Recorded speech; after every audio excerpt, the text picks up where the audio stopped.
আমাদের জায়গায় নিয়ে আসেন, আপনার মেয়ে আপনার জন্য অপেক্ষা করবে। এটা হচ্ছে টিএনসি। সুতরাং এর বাস্তবতা মেন্টালিটি স্টে করেন, মাইন্ডসেটটাকে ফিল করেন। আপনার যে মাইন্ডসেটটা এটা কিভাবে রাখেন যে হাজার কষ্ট তোর জীবনে আসবে, হাজার মানুষ তোকে অবহেলা করবে। আজকে তোর মা তোকে গালাগালি দিবে, তোর বাবা তোকে গালাগালি দিবে, তোর ভাইয়ের কাছে তুই লাভতে উষ্টা হবে। তাতে আপনাকে তুই অপেক্ষা কর, এই জবাবটা হবে আগামী 2 বছর পর। আপনাকে পরিশ্রম করেন।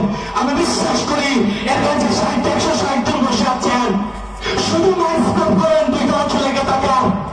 আমি আজকে আপনার হয়তো সময় খারাপ, আজকে হয়তো এই ট্রেনিংটা করে আপনি বাসায় যাবেন, সিলেট যাবেন, হবিগঞ্জ যাবেন, যেখানে যাবেন, হয়তো টাকা থাকবে না। কষ্ট করে যান, হেঁটে যান, না খেয়ে যান। এই কথাগুলোকে গল্প লিখে রাখেন, ডায়েরিতে লিখে রাখেন। এটাই বলবে আগামী 5 বছরের পর আপনার কাছে সেরা মোটিভেশন। এটাই থেকে হাজার মানুষ টেনশনে আসবে। আজকে আমাদের মতো ছেলেগুলা, এখানে যে ছেলেগুলো বসে আছে, আজকে টেনশন না করে কখনো এত সুন্দর একটা লাইফ স্টাইল পেত না। পারভেজ বলেছিল গতকাল আমাদের সবাইকে প্ল্যান দিয়েছিল যে আজকে টেনশনগুলোকে করতে হবে।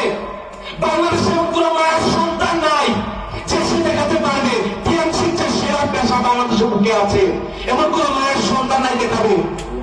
তাহলে আপনার কাছে আছে, আজকে আপনি কি চান? টাকা চান, টিএমসিতে আছে।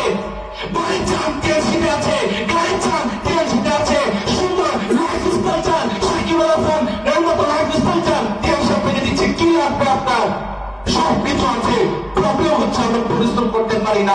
প্রবলেম হচ্ছে কষ্ট দেখে আমরা ভয় পাই। এই কষ্ট থেকে আপনাকে ফেলে দিতে হবে। এই কষ্টটা আপনার লাইফের একটা অংশ, আপনার সফলতার একটা অংশ। আপনি এখানে এসে কি বলবেন? হয়তো 5 মিনিট আপনি বলবেন যে আমি এই জিনিসগুলো পেয়েছি, কিন্তু আপনাকে বুঝতে হবে বাকি 55 মিনিট আমাকে আমার কষ্টের কথা বলতে হবে, এই কষ্টের কথাগুলোকে লিখতে হবে।